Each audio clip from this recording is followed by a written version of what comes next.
learn deal making, not negotiation, that's something different. But if you learn deal making, which is how to get more ownership in things based on the value that you bring, you will live your life with a lot more wealth than the average American will. I'm Jenna Kutcher, your host of the Goal Digger podcast. I escaped the corporate world at the age of 23 with nothing more than a $300 camera from Craigslist and a dream. Now I'm running a 7-figure online business that feels even better than it looks, all from my house in small town Minnesota with my family. Here, we value time as our currency. We mix the woo and the work, and we are in the pursuit of building businesses that give us the freedom to live lives that we love. I've always loved turning big goals into reality, and I'm here to help you do the same. This isn't just a peek behind the curtain. Come along with me and my guests as we tear the whole curtain down. Every week, we tackle practical, no-fluff marketing strategies and host honest discussions on what works and what doesn't. Join me and my expert guests for actionable insights to help you grow your dream business with confidence. Pull up a seat and get ready to be challenged, inspired, and empowered. This is the Goal Digger podcast. I bet you haven't thought about this to build wealth. What if the key to financial freedom isn't starting your own business, but what if it was buying an ordinary business that other people overlook? I am so excited to introduce you to Codie Sanchez. She is a powerhouse in the world of small business and the founder and the CEO of Contrarian Thinking. She is here to share insights from her upcoming book, Street Millionaire, How to Make Extraordinary Wealth Buying Ordinary Businesses. Codie believes that buying established cash flowing businesses is one of the most underrated paths to wealth, especially in today's economy. In today's conversation, she shares why there's a golden opportunity for the next generation to step up and take ownership when the previous generation retires.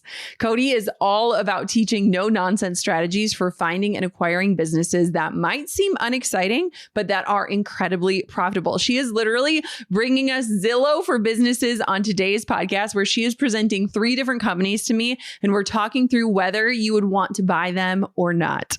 Whether you are a seasoned entrepreneur or you're just starting out, this is amazing. This episode is filled with tips and wisdom. It is going to inspire you to think differently, to think bigger, and to take action to build your own Main Street Millionaire journey.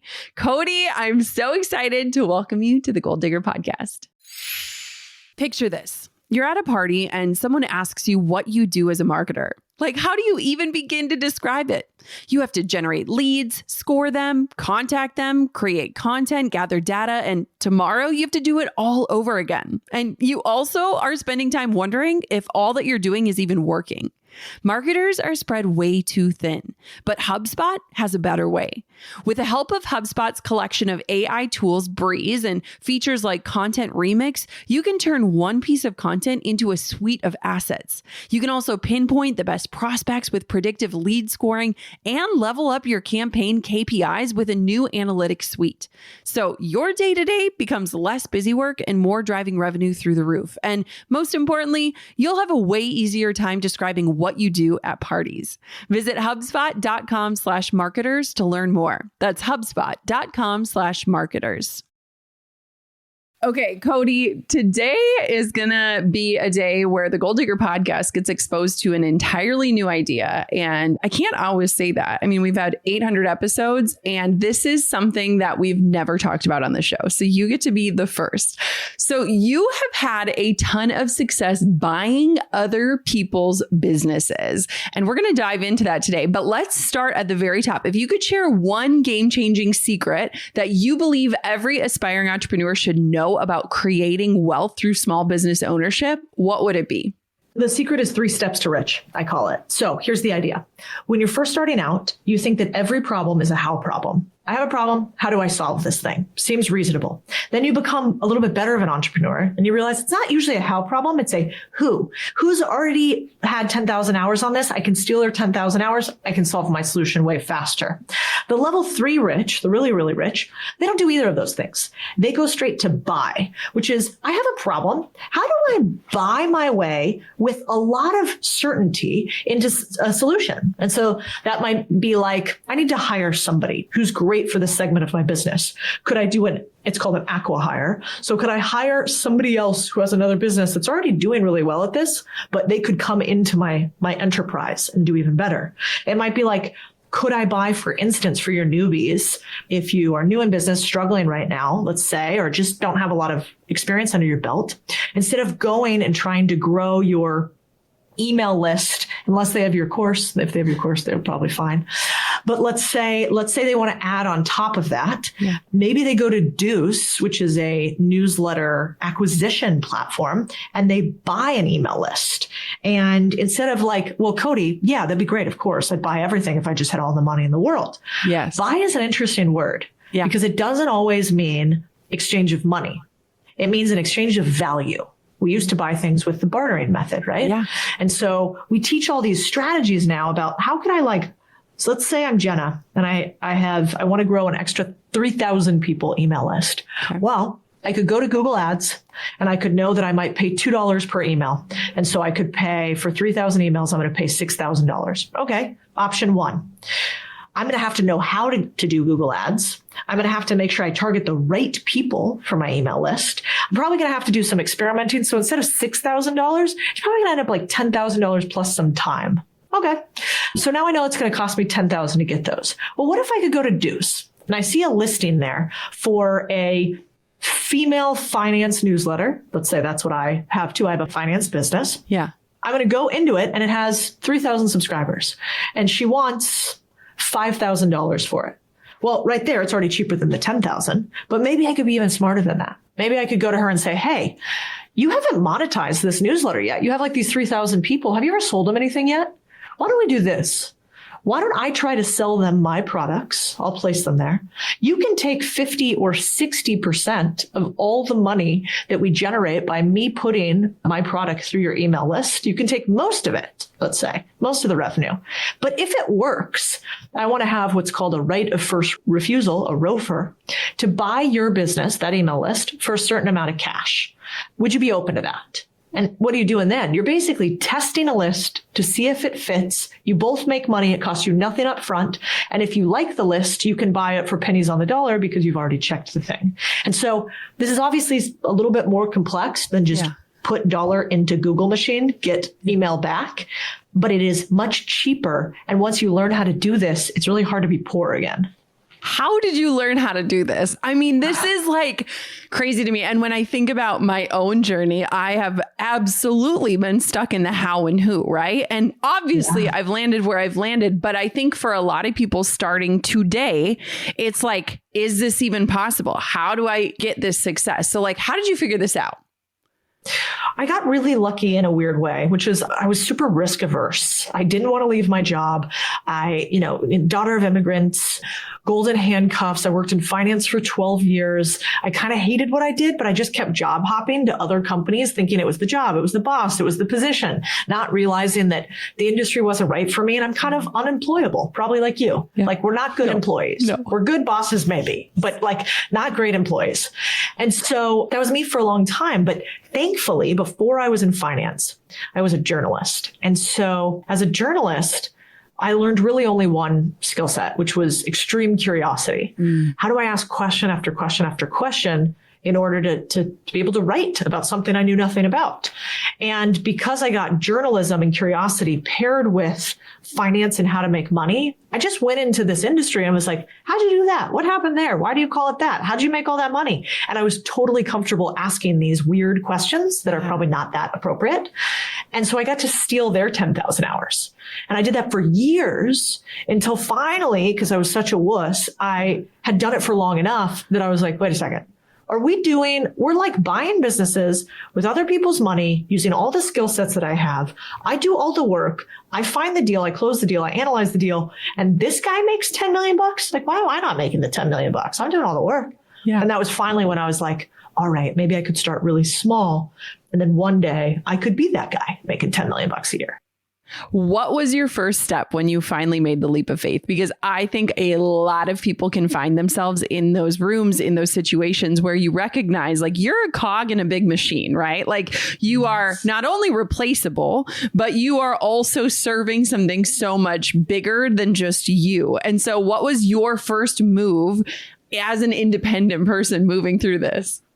Yeah. Well, the first thing I did actually is I went in rooms of entrepreneurs because I wasn't an entrepreneur. I was working inside of a business. And so I was like, all right, I got to get around people who have actually taken this risk before. Because I think if maybe I realized they're human just like me, I could do this too. Yeah. And so I went to like a series of events and conferences, and it was super uncomfortable for me. I'm kind of an introvert actually. And so, I'm like a finance corporate person at like SumoCon, like Noah Kagan's. It's like all these weird internet marketer nerds. Yes. And then I'm like, beep, boop, bop in my suit talking about spreadsheets. Like I was so out of place. And so if you're struggling right now with how to build your own thing or how do I get to the next level, my answer is always go where the game is played with other people whose Tuesday looks like your dream day. Like you want to go where people already have the life that you want. And I needed to do that physically because I do actually believe that inspiration is super, super powerful to begin. Yep. You have to have motivation and discipline eventually, but you can't. It's much easier to light a fire by striking a match than it is by slowly turning a piece of wood against another piece of wood to create enough friction. That just, it's hard.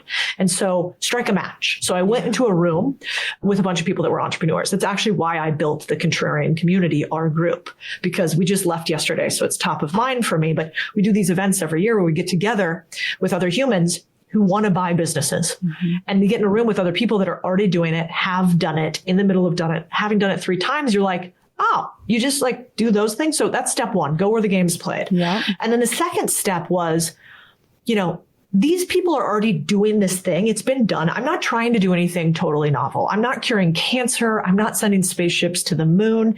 Somebody's done this before. In fact, a lot of somebodies. So could I just sit with them and learn their processes and write myself a little roadmap? We call these our guidebooks. And so it's like, all right, what's step 1? What did you do the first time you bought a deal?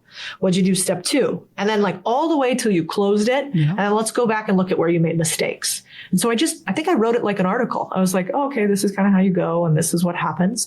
And only after I had like been in the rooms, I had written the guidebooks, I had written the playbook that I realized, okay, now, like, I know where I want to go. Yep. I've seen other people that are there and I have a map that I can follow to get there. And that if I didn't have that level, I never would have taken the jump. I think this is so good. And it's so funny, Codie, because it throws me back to years ago when I joined a mastermind for the first time. And it was fascinating because at the time I was a wedding photographer living in a village of 1,200 people in Wisconsin. And my world of entrepreneurship was so small, right? And it was so interesting because it was Lewis Howes Mastermind. And a lot of the people that were in it were in like the health and fitness arena. And it was interesting to me because people were saying things that I was like, I can't believe that just came out of their mouths of like, I want to make $1 million. And I was like, you're saying that out loud? Like I couldn't even believe that like there were words being put into it. And I think that it's so powerful to get yourself out of the comfort zone, but to put yourself into those situations where you see that. And for a lot of people, that requires investment to get into those rooms. And it requires betting on yourself that like you'll make that investment worth it. So what would you say to somebody that's listening? They're like, well, great, I want to get into those rooms, but I can't afford to get into those rooms. Where do you start? Yeah, it's a great point. I always like the fastest path as opposed to a meandering one. So wherever I can, again, you've heard me say it before, like I think typically when you are looking at knowledge, when you buy, you get paid. Like, and so that's always been my philosophy. Yes. You buy, you get paid, you buy, you get paid. And because it's up to you, like I will be the number one student for every mentor I've ever had. And I will it doesn't even matter if they're kind of a shitty teacher. Like I'm going to squeeze every ounce I can out of it. And so that would be step 1. But let's say like I just had $0. Yeah. I think that's why things like books are so important and probably why I wrote mine, Main Street Millionaire. I believe that you do less if you don't have skin in the game. And so I think you should spend some amount of money, if it's $30 on a book, and a little bit of time. Yep. So you could listen to a podcast. We do a lot of these. They could go to all of our social channels. You could go to my YouTube. You could learn all of this for free 99. Yep. The problem is if you don't either spend a decent amount of your time, which books require. Yep. That's why I like books. Yep. Like you can't be distracted and read. Yep. You can be distracted and do a podcast. You can be distracted and watch a YouTube video. I do it all the time. Yep. And so, but you can't be distracted and read. And so I think a small investment plus a highlighter and a pen and a book is the first step. Yep. And then if you like read the book and you're like, I like this idea about acquisitions. I actually want to do it. Then you'll be able to figure out a way to get in a room to spend a little bit more or to just start taking your first steps. And even better, if you read it and you don't like it, you've just saved yourself maybe years of work and a lot of money by realizing, I want this thing, but I'm not willing to do what it takes to get it. Yes. And so I'm going to pass on this for now, which is also totally fine. Oh my gosh. I love that you bring this up for so many reasons. I mean, you and I know so many authors, and the amount of work and time and energy that goes into a book, it literally makes no sense for us to do it. And yet we do it. I mean, it is the worst move of all time. And yet the message has to matter so deeply that it is absolutely the best work you've ever done. So if you have ever wanted to learn from someone and they have a book out there, I will tell you 1,000,000 times over, go get that book, because when you create a book, you are putting your best work into the book. It is like this eternalization in a world that is so ever changing on the internet. It's just such a different project. So I think books are one of the most incredible places to start. And I'm so glad you brought that up. One thing that you talk about, and I want to hit on, is you talk about how today's market is great for building wealth. And I feel like a lot of people think it's the opposite. And so help us shift our mindset. Like, what makes you think that this time is special for new business owners who are looking to really jump in? Yeah, it's such a great point. So a couple different reasons. One is I actually think it's never been harder to start and sustain a profitable business. The data seems to show that we have started more businesses since 2020 than we have in like the prior 20 years previously. We have a massive, now a lot of that was the COVID spike, but we have a massive uptick in brand new entities, structures, quote unquote, businesses that have started. The problem is that most of those businesses do not become profitable. They never actually make any real money. And they certainly never actually drive real profit. And so there's like this profitability crisis, which is the real reason we build businesses, is so that we can take home more and have a better life. Now, what's interesting to counteract that is that we are sitting right now at what I call the intersection of the three waves. So right now around us, we don't even maybe realize it, but we have the baby boomer generation retiring, which is called the Great Retirement, right? So we've got, for the first time ever, we've got the largest population in the US and around the world of owners. So 60% of all small businesses are owned by baby boomers coming out of the workforce. They're ready. In tandem with that, we have a generation of youth who don't want to take over their parents' businesses. So what's happening is we have a supply and demand crisis, right? We've got all these businesses coming online. Baby boomers don't know how to sell their business. They don't know how to value their business. They're not even sure they think about it as a business. They think about it as a job. And then simultaneously, we've got this youth who has had the great resignation, quiet quitting, wage stagnation. They're making, for the first time ever in American history, a 30-year-old today is making less than their 30-year-old parent was when they were their age, for the first time ever. And so this young generation is mad. This old generation is tired. And so what have they been doing? They've been kind of beating up on each other, right? You know, the baby boomers are like, get it together, you lazy little gremlins. And the young people are like, you sucked up all the resources. You know, we got nothing. And I think that's wrong. And that is like somebody's shaking a jar full of ants. And instead, we have an opportunity to take over the older generation's businesses and jobs. And why that's interesting is because, you know this as a business owner, most business owners have 90% of their net worth tied up in their business. So if you're like, I'm a millionaire, well, how are we measuring that? You have a business that does $1 million a year. Okay, well, the average business has a 15% profit margin. So that means you make $150,000 a year with $1 million a year business. Well, after taxes and everything else, you know, how much are you actually taking home? A lot of the money in entrepreneurship is made on the sale.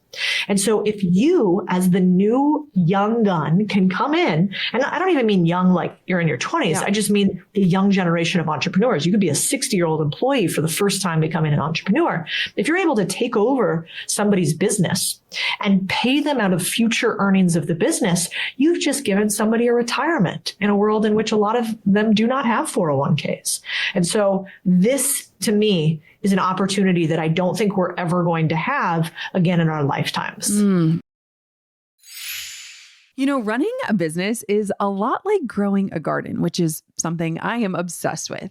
You start with an idea, you nurture it, and before you know it, things are growing and fast. But here's the thing. Just like any garden, running a business has its weeds, the payroll, the HR, the paperwork. And that's why I have to tell you about a move we just made in my own business in switching to Gusto. Gusto takes the hassle out of payroll and HR. They're like that expert gardener who steps in to weed, water, and make sure everything's blooming just right. Like imagine having all of your payroll taxes filed automatically, onboarding a breeze, and benefits that work with your budget, because Gusto makes all of that possible. Plus, they genuinely care about small businesses like yours and mine. I mean, it's no wonder Gusto is rated the #1 payroll product for small businesses. 4 out of 5 employers say Gusto helped them stay compliant with federal and state regulations. And with Gusto's simple guided software and user-friendly interface, payroll and HR are no longer exhausting, they're rewarding. Do you want all of this and more with no hidden fees? Try it out for 3 months free at gusto.com/goaldigger. That's gusto.com/goaldigger. It's time to turn that big, bold idea of yours into a business. You've got the creativity, the hustle, and the passion, but there's one tool that takes it from a great idea to a thriving shop, and that's Shopify. Shopify makes it ridiculously easy to transform your dream into an online store that actually sells, whether it's a product, a service, or a membership. Shopify's platform offers the world's #1 checkout, which means more sales and fewer abandoned carts. And with Shop Pay, you can boost conversion rates by up to 50%. That's more cha-ching moments. Think about the small brands out there absolutely crushing it. The secret behind so many of them is Shopify. Helps you sell online, in person, and everywhere in between, so your shop is thriving wherever your customers are. Businesses that sell more sell on Shopify. Sign up for your $1 per month trial period at shopify.com/goaldigger, all lowercase. Go to shopify.com/goaldigger to upgrade your selling today. Shopify.com/goaldigger. Love that explanation. And I also just think too, like what a gift you could actually give to someone who has literally spent their life building this business with no exit strategy. Like I can literally think of businesses in our small town that you just described exactly what's happening. Okay, so can you walk me through, like, let's pretend like you and I are browsing Zillow, okay? Codie and I are sitting together. I mean, you literally created something just like this to browse businesses. Walk me through, let's say, like 3 examples of businesses that I could buy. And I'm going to play devil's advocate because I know our listeners are going to be like, what are you guys talking about? And so pretend like we're touring homes, but really we're looking at buying businesses. And walk me through how you're evaluating companies or businesses that you would actually want to buy or that would make sense to somebody listening to the show. I love this. Okay. Let's come up with like a business I would never buy. Okay. You can see if you can guess which one. A business that I really like. Okay. And then a business that could be right for the right person. Okay. So let's do it. Okay. So the first business, this is on a site called BizScout. I try to practice what I preach. So we bought this business and now we're growing it. Amazing. So basically this first business is a restaurant. It's located in Texas. Okay. The restaurant has been around for 7 years. It does about $450,000 in total revenue, with about $120,000 in profit. And it's located in fast convenience. Now, is this a business just with those numbers? What do you think? Do you think I like this guy or not? I don't think so. The margins are so small. I like it. Okay. So she goes, 1, I don't love the margins. Because why? Because Jenna's a pro and she knows that online businesses make a lot of money too, with great margins, and got to cook nothing. And so you're right. This is actually my least favorite business. It's the 3 I'm going to show you. And now it's that the margins are low, but For the right person, that might be okay. Yep. The real reason I don't love this business is because the restaurant is what I call a level 1 business. It's a lower level business. It's hard to make a lot of money in a restaurant. Yep. Like you really, unless you're going to create a restaurant group empire, Yep. it's going to be hard for you to do 10, 20, lots of millions of dollars in revenue. And so there's not a lot of upside. Yep. Plus you have a lot of complexity in the business. The average restaurant costs somewhere between $200,000 to $1 million to build out or start. The average restaurant also only lasts for about 2 years. It's what's called a red ocean as opposed to a blue ocean. There's a lot of them. There's a lot of options. And then simultaneously, you have to be a really good operator because your inventory dies every couple days, right? So, you can have an online course or an email list for, I don't know, years, decades. The same thing stays. It doesn't somehow decay. And so a restaurant, you got to go out and figure out how to sell the 3-day-old shrimp, right? Now, so for that reason, it's not my favorite business. Now, here's one of the good parts about the restaurant business. With $150,000 in profit, if these numbers are correct, and we'd want to double check and make sure that's true, if you had a $150,000 online business, you might be able to sell that thing for like 5, 6, 7x.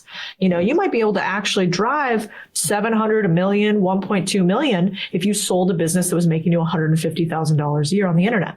Now, the cool thing about restaurants is they sell for about 2 to 3x. And in this case, this one's only selling for 1.5x. Oh. So that means $300,000, including the lease, including all the equipment, and including the revenue and profits of this business.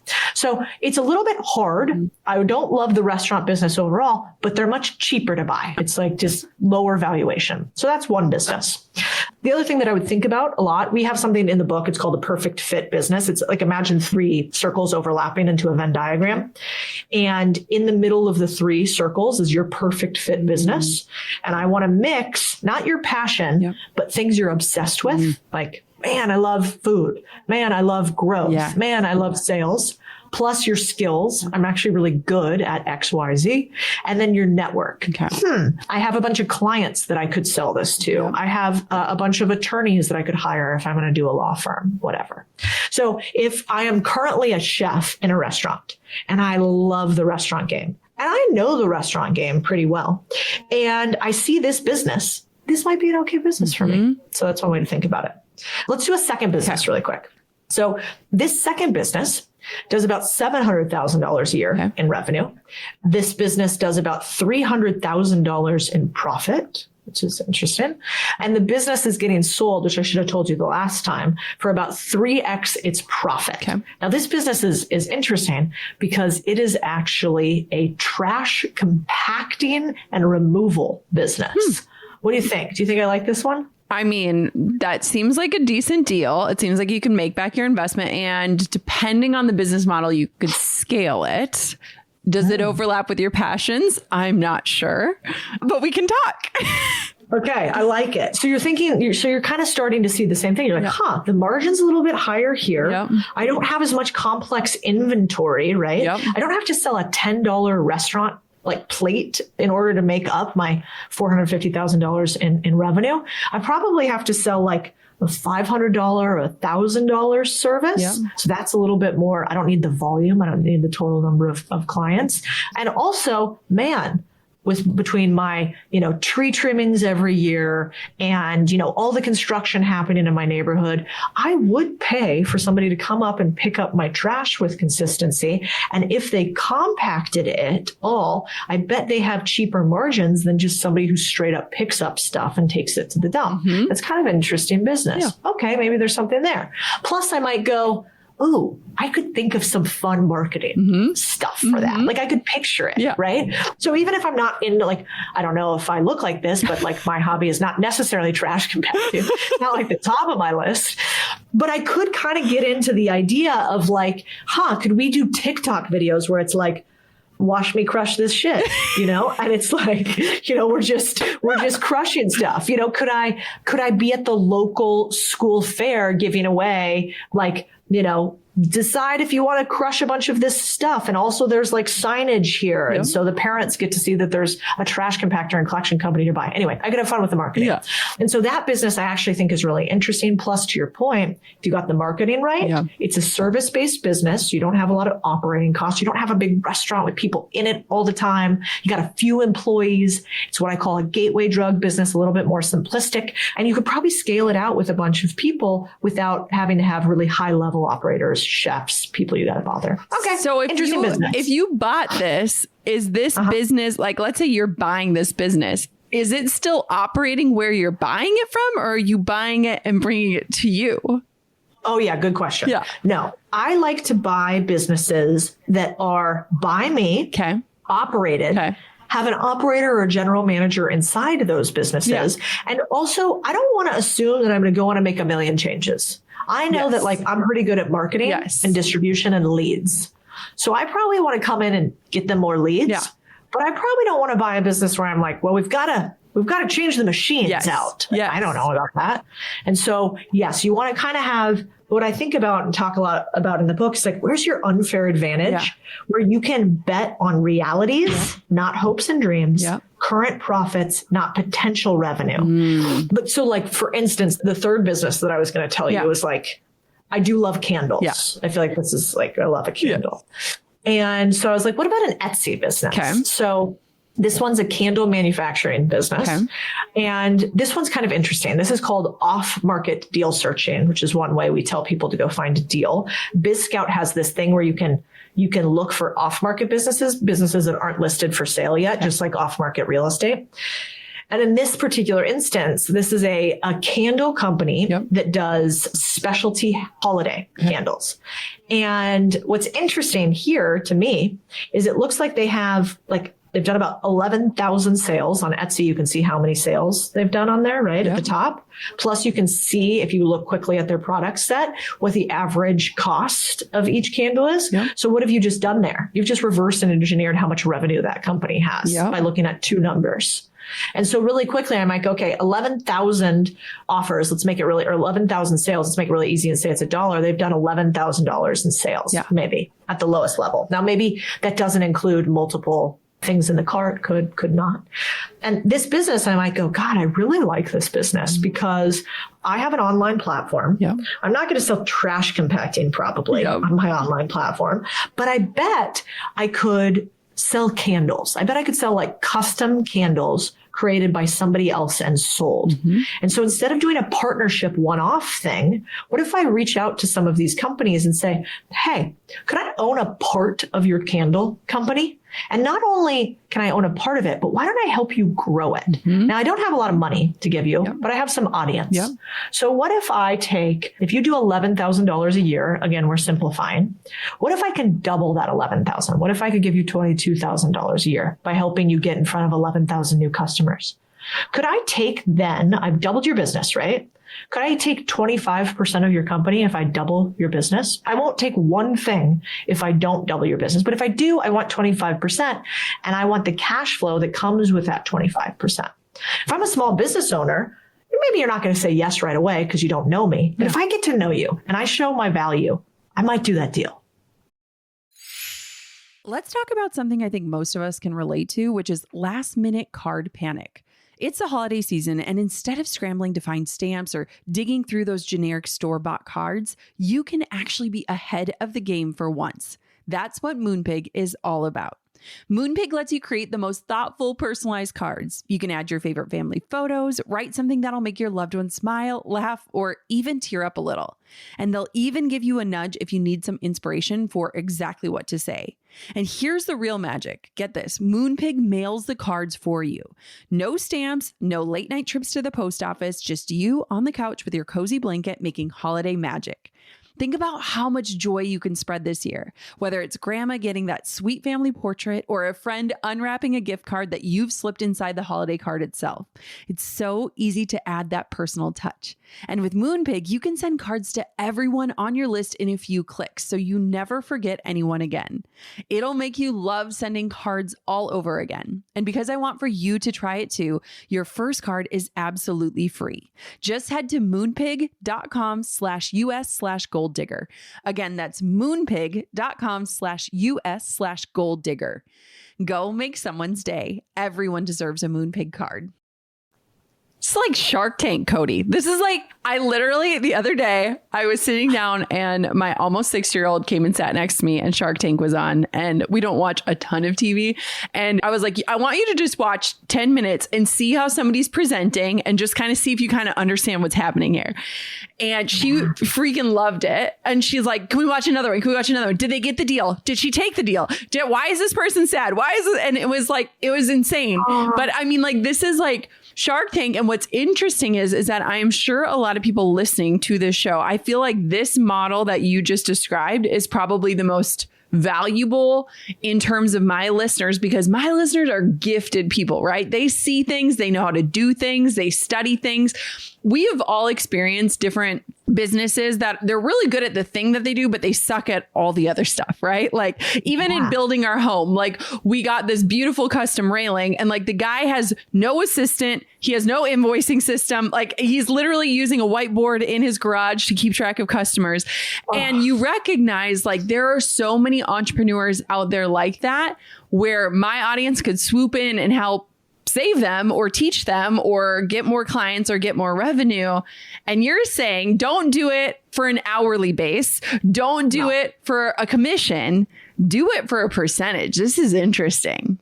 100%. And if you want to get, real smart and do what the very, very rich do, I talk about this, I think it's in the 4th chapter of the book, is thinking about distributing equity, it's called. So basically, instead of just saying, hey, I want a percentage of your company when one day you eventually sell, which is what Shark Tank typically does. Not all the time. They do some royalty stuff too. The pros, what they would do is they would go, listen, your railing company, your candle company is probably not going to be a publicly listed company, right? This is what's called a lifestyle business. So because of that, I actually want each month or each quarter, I want a percentage of net revenue. So, the total revenue in the business. I might want a percentage of profits. So if I'm a little bit more giving, I might say I only want a percentage of the profits based on how much equity I own. And so then you get paid to wait. And so what I like to tell people here is like, you could go through your whole life learning drop shipping or, real estate or multifamily or whatever. You could go and do all these different things, or you can learn the language of money. And the language of money is deals. Whether you are doing a negotiation of salary, whether you are doing a prenup with your partner, whether you are doing a purchase of a small business or a real estate transaction, it's all the same language. And that is the language they never taught us that I learned on Wall Street that I put in this book, because I was like, listen, my vehicle is small business because I think there's a unique opportunity there. And it's important to me for the country that we own our small businesses. But, if I could go talk to more humans, I would just say, learn deal making, not negotiation. That's something different. But if you learn deal making, which is how to get more ownership in things based on the value that you bring, you will live your life with a lot more wealth than the average American will. I have to tell you a quick story because the whole deal making, it's so interesting. I had it modeled very young, but when I was growing up, I was a gymnast and my parents couldn't afford to pay the tuition of the private gym that I really wanted to go to. And my mom was a nursing instructor. My dad worked at a paper mill, and they never told me like, no, you can't do this because we can't afford it. Right. They were like, we'll figure it out.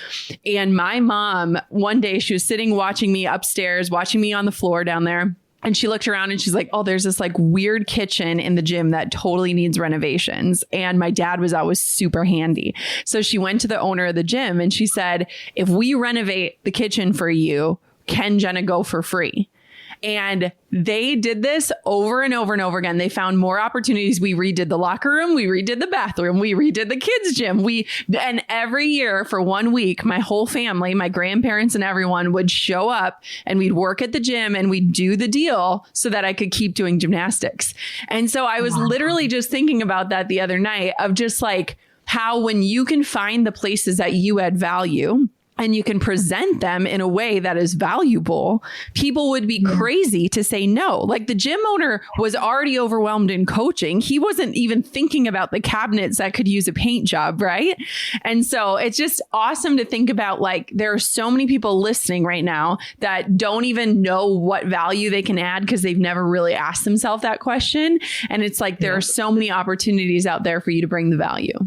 Such a good point. It's actually something I kind of obsess on a little bit overall. And I'm narrowing down exactly how we could say it, but how could you expect your bank account to grow if you don't actually know how valuable you are? And most of us have no idea what value we bring to a company monetarily. Yes. And I think, people have a lot of issues with money. And I remember I was like this too. And I think here's why: if you ever feel like you're less than because you don't have enough money, you shouldn't feel bad about that. That's normal. Here's why: because the word is very straightforward. It's net worth. It is saying your worth is worth net less than mine if my income or bank account is better than yours. Then I don't think our net worth has anything to do with our worth as a human whatsoever. No. It actually just means that somebody else has figured out how to drive more value in the world than you have monetarily, and that they know how valuable they are for whatever their skill set is.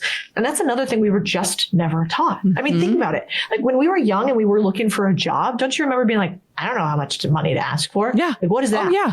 Yeah. We never negotiated anything. We're like, I'll take what you give me. Right. And now what do? We go, well, what's the market comp? Just like real estate. It's like, what's that house versus that house? It's like, that's that human worth versus that human worth in this role. But even one step further than that would be like to say, okay, I want to understand how what I do for a living makes money for people. And then how, if I do X more of this thing, do they make more money? If I do less of it, do they make less money? And if we can triangulate our values, our skill set based on that, then I think we can also make a lot more money. So it's something I've been thinking about a lot. We talk about it, and there's a section on expertise to equity, which is how do you use your skill set to get more equity in a business, not just distribution, but you could also say, for instance, like, let's take your railing company guy. You could be like, I have a bunch of buddies that also want railings done on their house. They love my new house. Your house is beautiful. So they're like, I want Jenna's house. Okay. Well, maybe Jenna wants a new portion of the house, or Jenna wants a little cut of this business, but you don't want to pay for it. What would you do? You'd go, hey, guy, I have 3 friends that want to do projects with you. Let's go over there and see what those projects are worth. 50K, 50K, 50K. Okay, cool. If that's the case, how much revenue do you do per year? I don't know, 200K. All right. Well, we've just almost doubled your business. If I give you this additional one, can I get a cut of the business? That's increasing the bottom line of a business. But you could also say, Mr. Business Owner, man, you look tired. You've been busy? You guys are slammed. What's happening? Like, how do you run this thing? You run it by yourself? Whoa, are you kidding me? What's your capacity? You're too busy to even do more deals? No way to do it? What would it be worth if I helped you increase your capacity and decrease your pain? What would that be worth to you? Oh, maybe part of the business. Well, let me help you hire a VA. Let me give you a couple systems and processes. And now you can make 30% more money. Maybe I take some segment of that business. And then the last way would be like, I can't make you more money. I don't know how to decrease your pain, but I'm pretty good at cutting costs. Like my mom's like this, for instance. We always joke with her that I have like PTSD from her checking my Chase banking account frequently to see if I had like overdraft fees or something like that. And so she's she's the bulldog at saving cash. So is my mom. And so what if somebody came to you, Jenna? I mean, I'm trying to hire this person right now. I'm trying to hire, it's called an FP&A, a financial planning and analysis person, basically a glorified accountant for my business. But all I want them to do is look at a couple businesses and say, where are we overspending and where can we cut costs? And I think that if somebody came to me and said, hey, I'm going to look across your business. I'm going to present out a plan to cut your business by X amount of costs. Could I keep 20% of what I cut for you? And if I continue to do that each year, could I keep some of it? And the answer would be yes. Isn't that, I mean, Okay, I think I love this in so many ways. And I also just think too, you bring up such a valid point of like, so many women don't know what they're worth. And therefore too, it's translated into starting businesses and not charging what they're worth, or not even being willing to like say, no, this is what my cost is. And so I can see this coming through in so many different ways that are so relatable, where it's like, I love the reverse engineering. I think that I got to where I am today because I'm so good at reverse engineering basically anything. When I was a photographer, I could look at a pose in a magazine and figure out exactly the lighting and how they did that. When I built my business, I could look at other people's businesses and go all the way back to step 1. And I was willing to do step 1 to step 30, right? And I think that so many people don't even start with what value do I add, or what am I adding to this company? And then how can I like take that concentrated effort? What would it look like if I only put my time into that adding that value either for myself or for somebody else? So I think 100%. I think you're onto something. Here's what my question is. How many companies do you own a bit of? What are we talking? Like 20, 30, 50? Where are you at with this? Yeah. Well, companies that we own a big chunk of, what I would call like major investments, majority investments, meaningful investments, 26. Wow. We own more than 50 companies that we own a small part of. Yeah. But sometimes I'm careful about saying that stuff, because when I was just starting out, it's like, that seems like a lot. Yeah. That seems overwhelming. Yeah. And to be fair, I don't think everybody should do that. No. Because No. what do you know for sure when you have 50 companies? Yeah. Something's going wrong. Some point right now, somebody's losing me money. Yes. Yeah, right now. And so I don't think everybody needs to do that. But I do think that more people than realize need to get ownership in something. Yeah. So that if something happens to them, they can't work or they don't want to work anymore, you have some upside. And that doesn't have to mean that you become an entrepreneur. Yep. You know, for instance, a lot of those deals, I'm just an investor in the deals, but I have distributing equity so I can make some money on it. Yep. For a lot of those companies, I'm just lead gen for them. So I take some money when we drive stuff from them. So I think there's plenty of ways to skin the business ownership cat. Yep. But at this point, my idea is really, I want to create a multi-billion-dollar empire of businesses that helps people buy businesses, scale businesses, invest in small businesses, and eventually exit them to other people who want to be the next stage for them. Yeah. Yeah. And I want to do it in a distributed way. So like a lot of people ask me, and I'm sure they ask you too, like, hey, you're doing so great on your email list. You're doing so great on buying businesses, Codie. Why are you teaching other people? Yeah.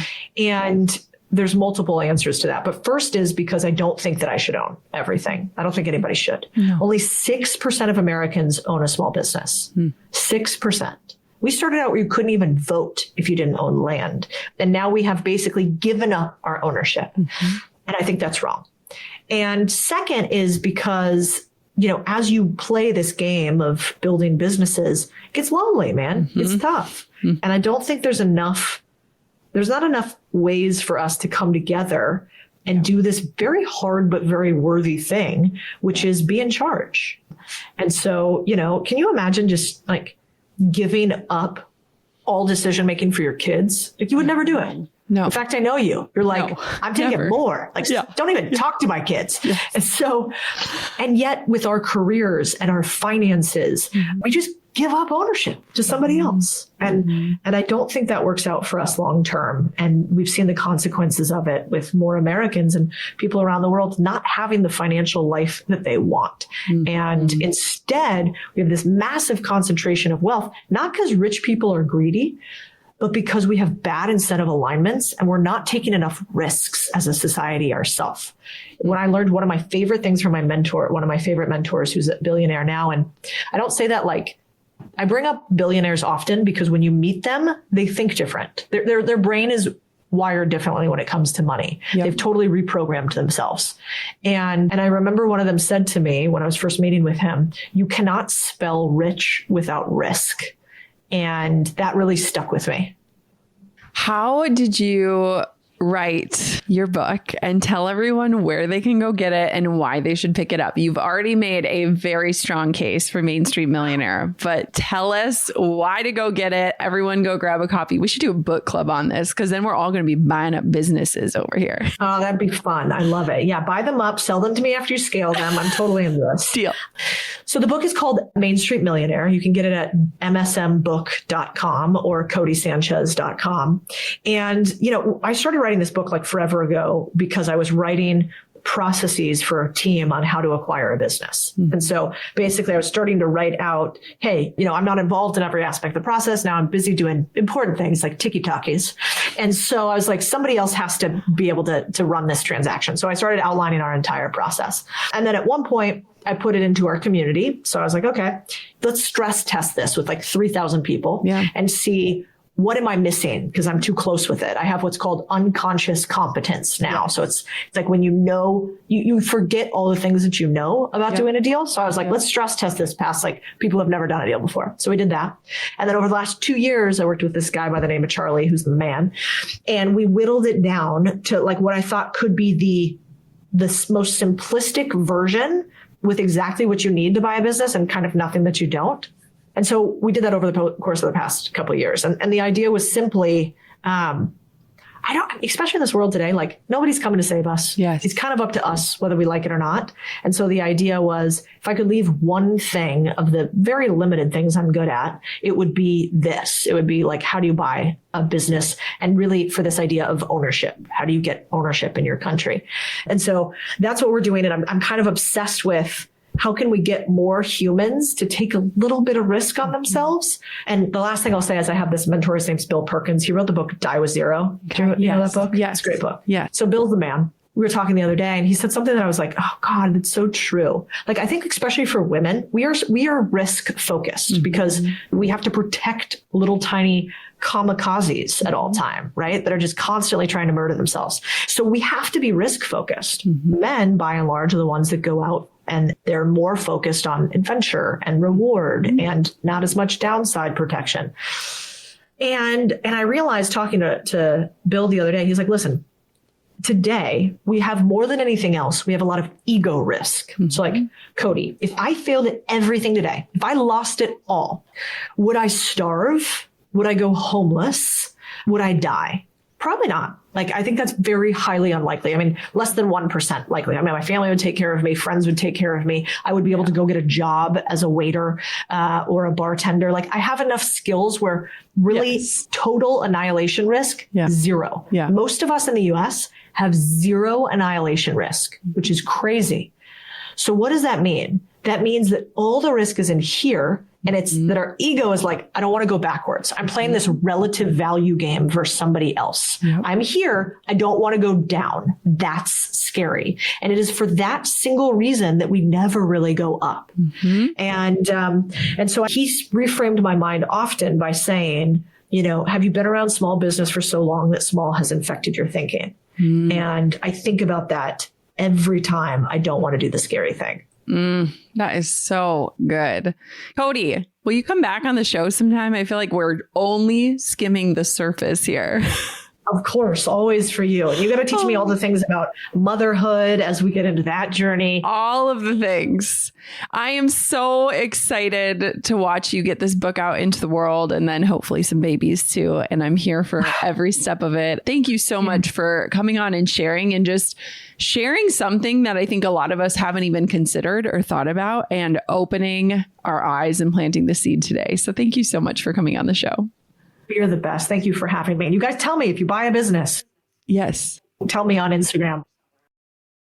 I've met a lot of amazing entrepreneurs. I've never met someone like Codie. The first time that I met her in real life last year, I was just blown away by her energy, her way of thinking. And today's episode to me is so inspiring and exciting. And it also just encourages us to figure out where and how we add value into the world, into other people's lives, and potentially into other people's businesses while getting a share of their success. I love today's episode. I hope you love it too. Go grab Street Millionaire, Codie's new book. Check it out. It is the cheapest way to learn from an expert just like her. And of course, thank you so much for listening to the Goal Digger podcast. Until next time, keep on digging your biggest goals. Thanks for pulling up a seat for another episode of the Goal Digger Podcast. I hope today's episode fueled you with inspiration, gave you information that you can turn into action, and realigned you with your true north in life and business. If you've enjoyed today's episode, head on over to goaldiggerpodcast.com for today's show notes, discount codes for our sponsors, freebies to fuel your results, and so much more. And if you haven't yet, make sure you're subscribed so that you never miss a future show. We'll see you next time, Goal Diggers.